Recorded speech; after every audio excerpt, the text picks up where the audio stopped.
No one likes loss, Seth, in sport, in business, and relationships. But loss is part of life. And what I realized early on is that when we have a loss or a failure or we come up short, we can actually use that to springboard us forward. It's an understanding that when you are faced with a challenge, Seth, we don't run away from that. Right. We embrace it and we go after it. Hello and welcome to today's episode of the Keynote Curators podcast. I'm Seth Deckman, your Keynote Curator. And today we want to talk about grit, resilience, consistency, elite performance, and more importantly, breakthroughs and what it takes to do that on a regular basis. We're going to get all this great information, insights, and anecdotes from our guest, Johnny Quinn. Johnny, welcome to the podcast. Seth, thanks for having me on. It's great to have you. I've been really looking forward to this. And here we are meeting in cyberspace. Johnny, you're a unique guest. We've had people from the NFL, we've had people from the Winter Olympics, but we've never had somebody who's performed in both. Talk to our audience. And by the way, hello, audience. Thanks for coming again. We love having you. Appreciate you coming back. Talk to our audience about mindset. We hear this word mindset all the time. I mean, frame of mind. It's just, it's overused. But for you, who had so many setbacks and so many breakthroughs, talk to us what it is in that mindset that had you be able to create those breakthroughs, generate those breakthroughs. Seth, it started growing up, and it's really around a concept I think everyone, all of our attendees, everybody watching, and you and I have probably heard, over and over. It's this ability of don't quit. And you're taught that in elementary school. Hey, we don't want to quit. You want to push through.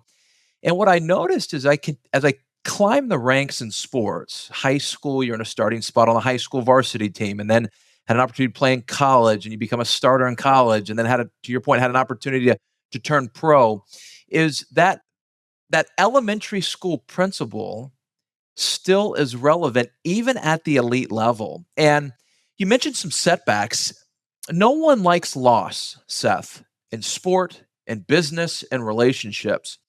But loss is part of life. And what I realized early on is that when we have a loss or a failure or we come up short, we can actually use that to springboard us forward. And so you brought up a good point. I'm the third person to play professional football and compete in the Winter Olympics. And so kind of an exclusive group there. And so to take a skill set and transition it to bobsled, where I live in Texas, I don't even know what snow looks like, is to have that mindset of not giving up no matter the circumstance. Yeah, I mean, fish out of water is one metaphor, but it's just so interesting because related to the mindset and the breakthrough and not quitting, talk to us a little bit, first of all, just as point of interest, what was the driving force going from professional football, the NFL, the biggest stage, to, to then choose a sport that, you grew up in Texas. It's not really the snow capital or the winter sports capital of the world. Although there is a saying in Colorado, if God wanted Texans to ski, they would have made BS white. But that's another podcast. Yeah. But I would gather that you had to approach it with this rookie mindset, with this new mind, with this I don't know anything kind of mind.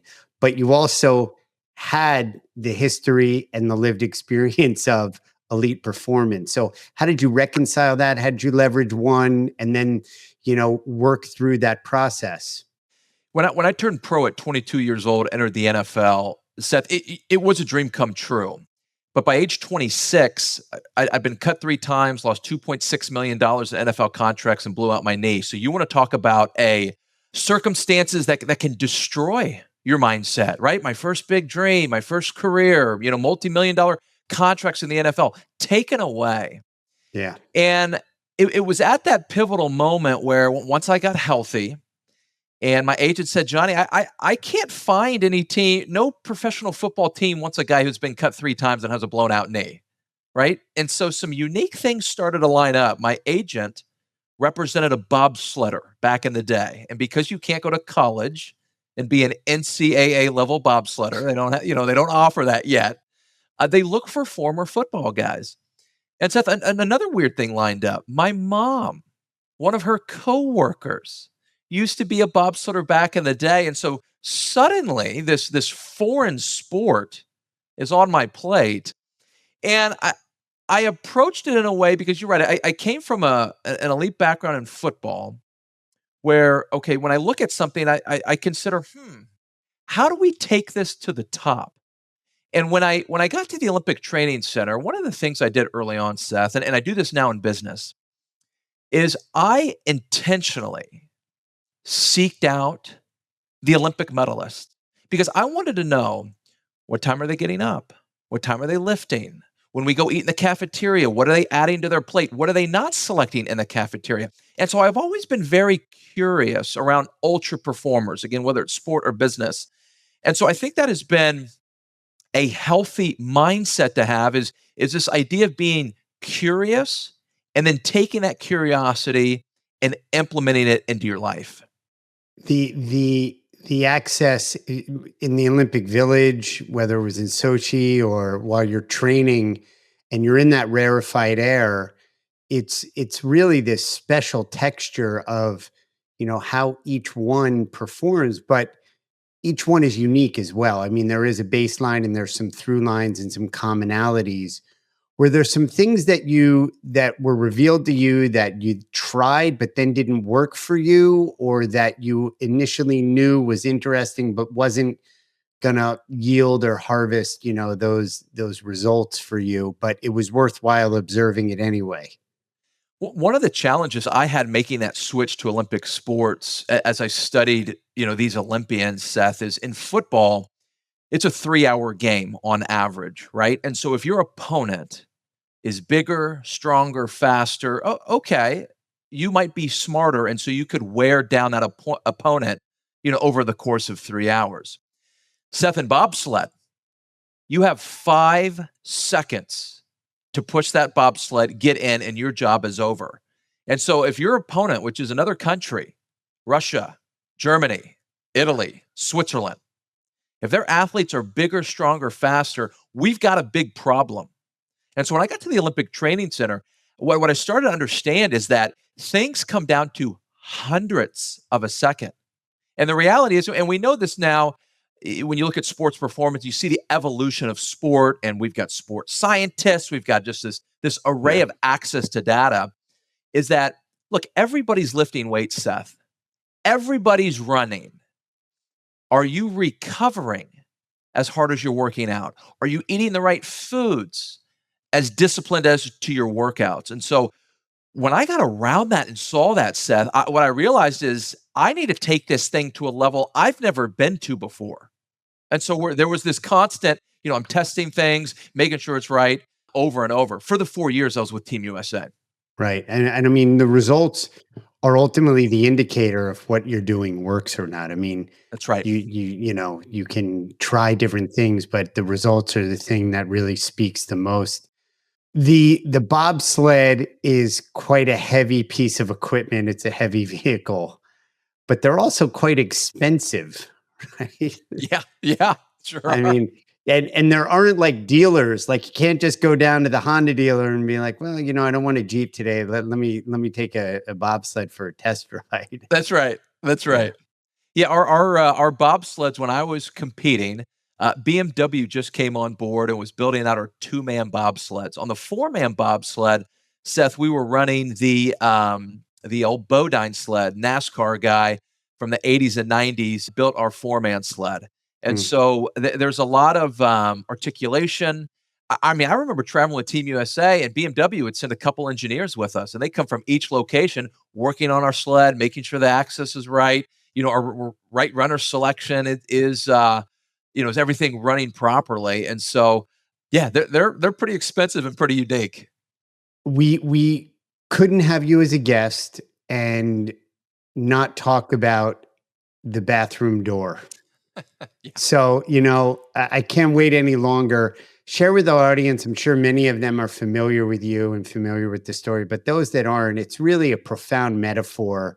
I think it's much bigger than the viral moment. I think it resonated deeply with people. And I think, you know, I think it's something that is much bigger than the actual moment and the novelty around it, right? Yeah. So Yeah. why don't you bring us behind the scenes there? Well, to our attendees, if you ever find yourself in a bathroom door, don't follow. Here's a red flag for you. Don't follow my lead, right? It's a Don't do this at home. don't do this at home. Yeah, yeah. So it was the day after opening ceremonies, and I got to tell you, Seth, when you walk in opening ceremonies and they say the United States, and you're wearing the red, white, and blue, I mean, the adrenaline is out of the roof. It was the next day, getting ready for an interview with NBC, and my roommate was in the weight room, so it was just me.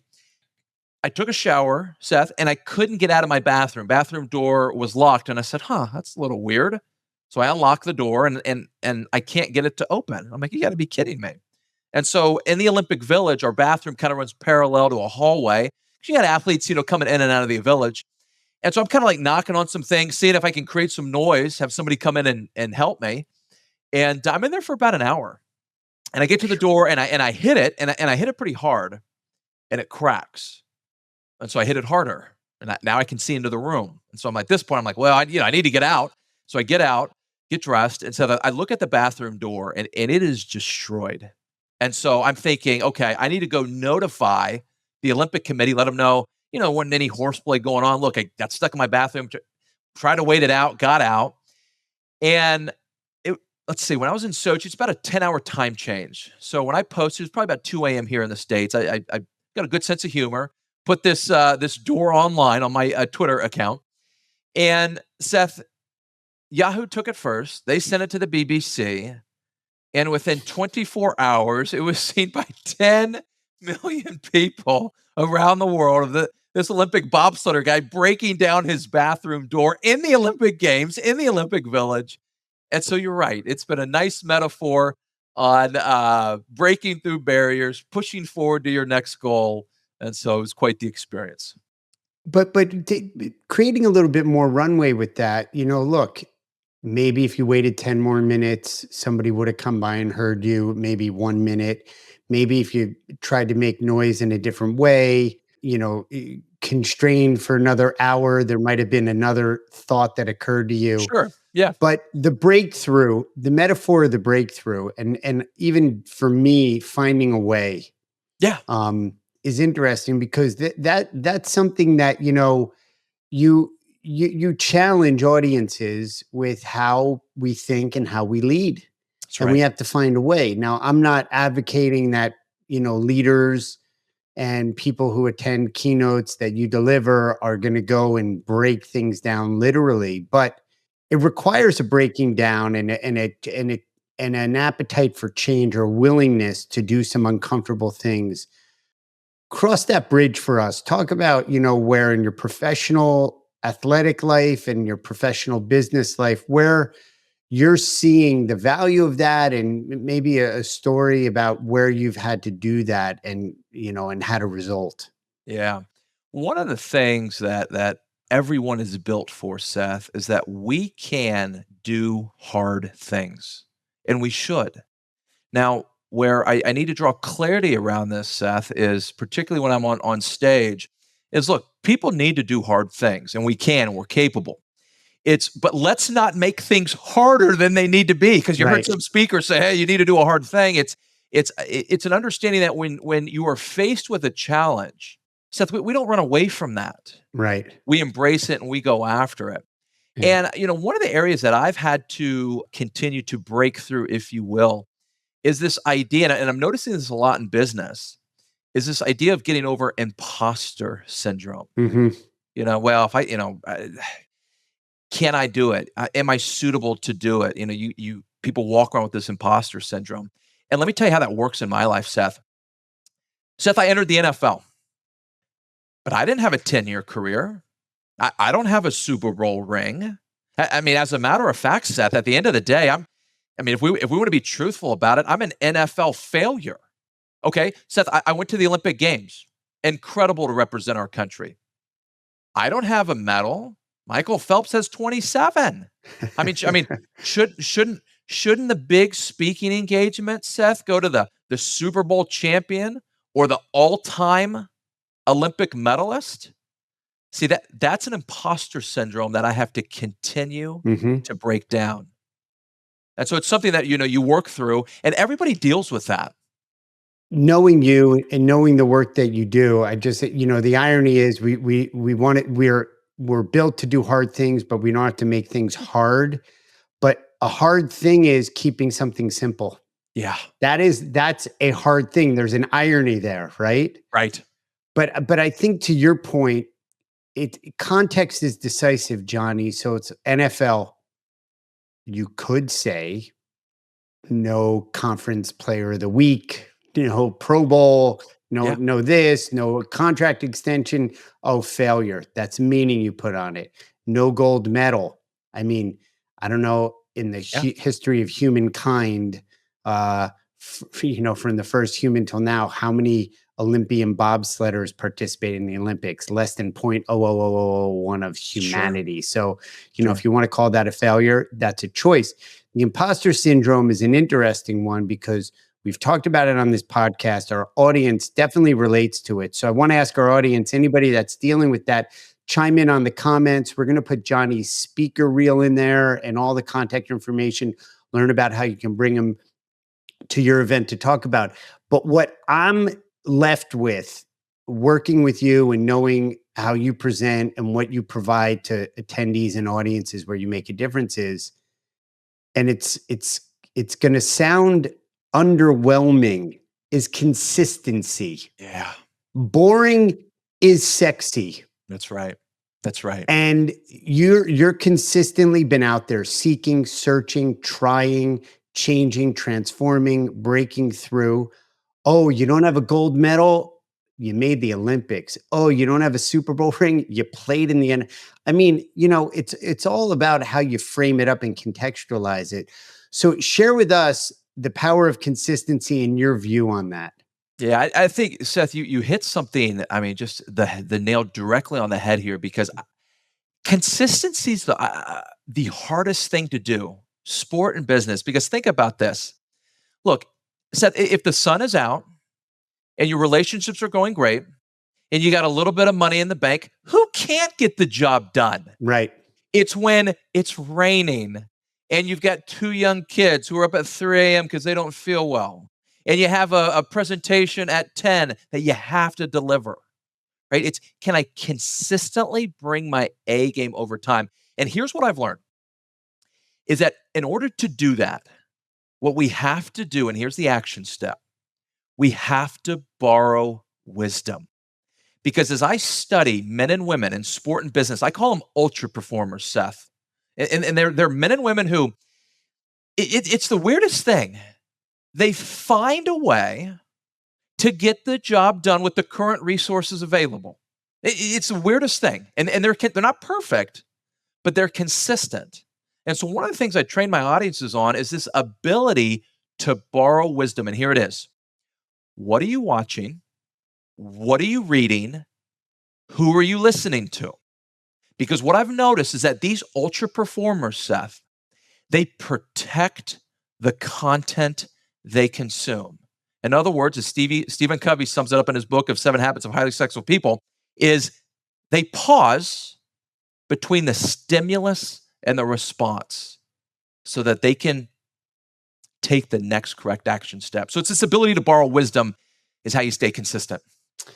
That pause is that thousandth of a second at the bobsled. Yeah. That response versus an impulsive, almost primordial reaction, just like a chemical reaction versus borrowing the wisdom, looking around, seeing how it's worked for others, making it your own, right? Right. And having that proper response. And they call it, sometimes musicians call it the space between notes. In tennis, I know a great former player, Guillermo Vilas, he was like, pica pega, bounce and hit. But he said everything happens between the bounce and when you hit it. That space there, Yeah. right? And that ability to consistently do that, again, it's not the sexiest thing, but Right. that is the long game. That is the slow burn.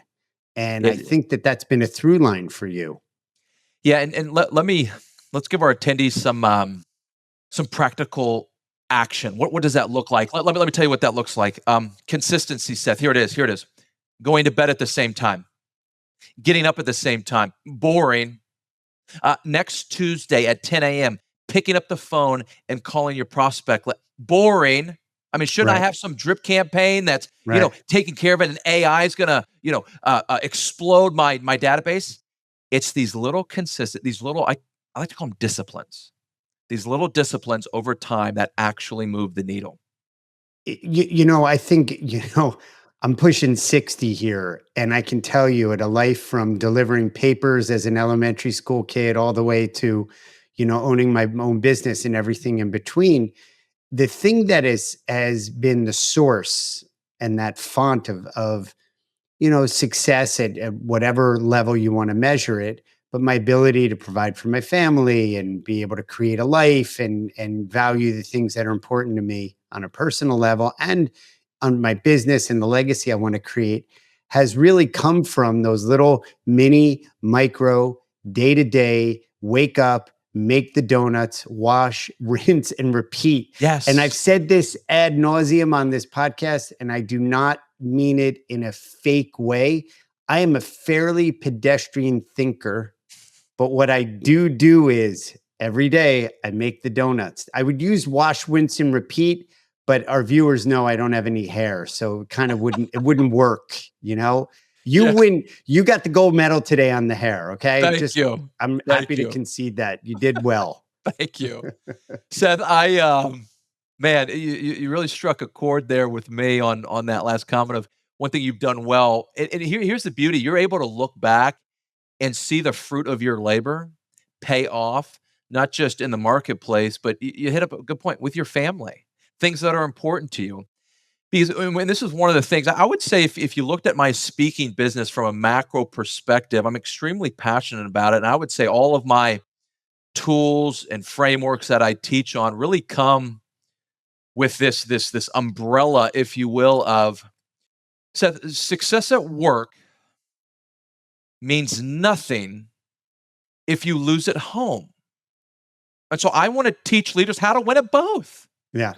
And so it's this idea of I don't like A B solutions because I've seen this in the marketplace of well I'm gonna have a ton of success in my career, I'm gonna make a ton of money, but I'm gonna destroy my most precious relationships. Well, I don't like that outcome. Or it goes the other way. It's well, Seth, we don't have much, but we have each other. I don't. Can I do both? Can I have enjoyment and health and strong family relationships and have a successful career? See, Right. that's the challenge. I Yeah. want both, not either or. And I think that, I don't think that this is a modern or a new idea. Right. I think it's being embraced and having its moment right now, whether it's millennials or the generation that comes after them or hybrid work or post pandemic. But I do think that it is a mindset. It's not binary, A, B. It's not either or. It can be both and. Yeah, But again, that's a hard thing. it That is. doesn't come that comes with going to bed at the same time, being consistent in your diet, being consistent and staying connected. And like you said, I love the metaphor when it's sunny and you're Yeah, things are going everything well. things Yeah. are going well and the wind is at your back, everything's cool, but it's those moments. Here's my question, consistency, it's boring, it's not sexy, it does yield the results. We borrow this great wisdom, we make it our own, we acknowledge where we borrow it from. But the consistency aspect, Johnny, and where we're able to access knowing that it's going to harvest something is a mindset. So I go back to the beginning of this conversation. It's a frame of mind. And while the swipe right, stop the scroll mentality, of everything, the goldfish, attention span, et cetera, et cetera. It's almost counterintuitive what the signals we're getting from society are, which is, quick, immediate, fix it, don't get to the heart of the matter, don't get to the solution. And I know you talk about that as part of your keynotes. Yeah, and I think we all know this is nothing valuable is cheap and nothing cheap is valuable. And here where I think in this digital age that we live in and this swipe right culture and this success overnight epiphany is this idea of it takes time. It takes time for these little disciplines, these little consistencies to add up. And so that's why I think, and this is an elementary concept. Who are your friends? Right? Yeah. This guilt. I remember Yeah. growing up, it's guilt by association. Well, it Yeah. goes the other way. Do you have Yeah. people pouring into you to help you sustain these consistent habits over time? Yeah. Well, I'd be interested, now that there's some distance between the NFL and Sochi, and you have beautiful family and creating this amazing impact through keynote speaking and your book and all the lives that you touch. Here's a question. I want to know the difference of how you would have answered it in 2014 after Sochi, after the NFL, after the injuries and your reinvention, and now after what you've accomplished since then. And the question is this: if I were to ask you then at that moment, what is it that you're most proud of? And what is it that you can really look back and say, wow, I'm even amazed at myself that I accomplished that in 2014? And how would that answer be different today? Yeah. As I've gotten older, it's changed, right? I think about my thought process as a 16-year-old. Now I'm 41, and so you just think differently. Said as I look back on my career, there's two moments in sport that stand out for me. Preseason with the Green Bay Packers, Monday Night Football, Lambeau Field.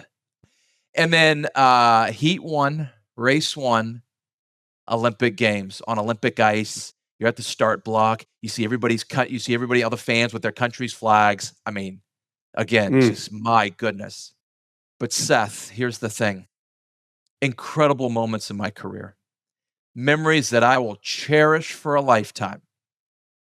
But Seth, I want that to be like number 13 right. or number 14 on things that I've accomplished. And so Yeah. it's not so much that I'm looking back on the good old days. What I'm doing, Seth, is I'm using this as, hey, that was awesome, and I understand that, and it was a lot of hard work, and very fortunate to be in that small group. But who am I impacting today? Because I'm married with a beautiful wife. I've got two young children, and I speak, train, and equip audiences. Seth, I've spoken in front of 5,000 people. I want to speak in front of 25,000 people. Yeah. But in order to do that, I have to continue to push my limits. And Yeah. so I use my past or my history to keep me focused on moving forward. And that, I think that, I even talk to my children who are also young, about you can be informed by your past and extract from it what's useful. Don't live there. And winning is this way. Winning is going forward. That's right. And it may not always look what you think it will look like. And just on the consistency note, I have three daughters. They're Nice. athletes.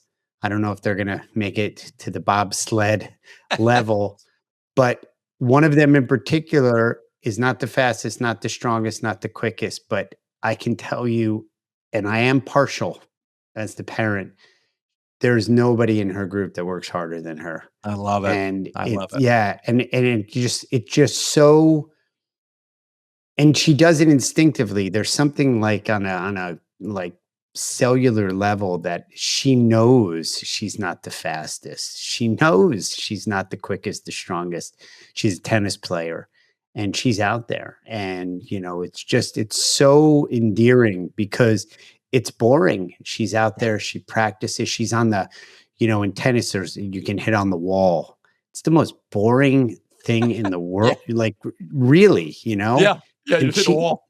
she's 11. She goes out and does it. It's like it's so inspiring. So I just want to put a little personal touch on that, but highlight our agreement on consistency is access and can be the real source of the breakthroughs, the grit, the resilience, and creating this rich, incredible life.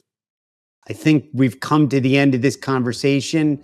I know we left a little bit on the table. I always like to do that for possibly another visit back to us and we can catch up. I just want to thank you for,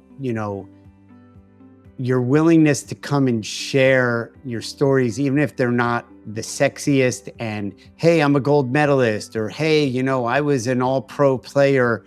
Your story and the way you deliver it, it makes us feel we all can do it. So just thank you for being that way for us today and for all the audiences that you impact.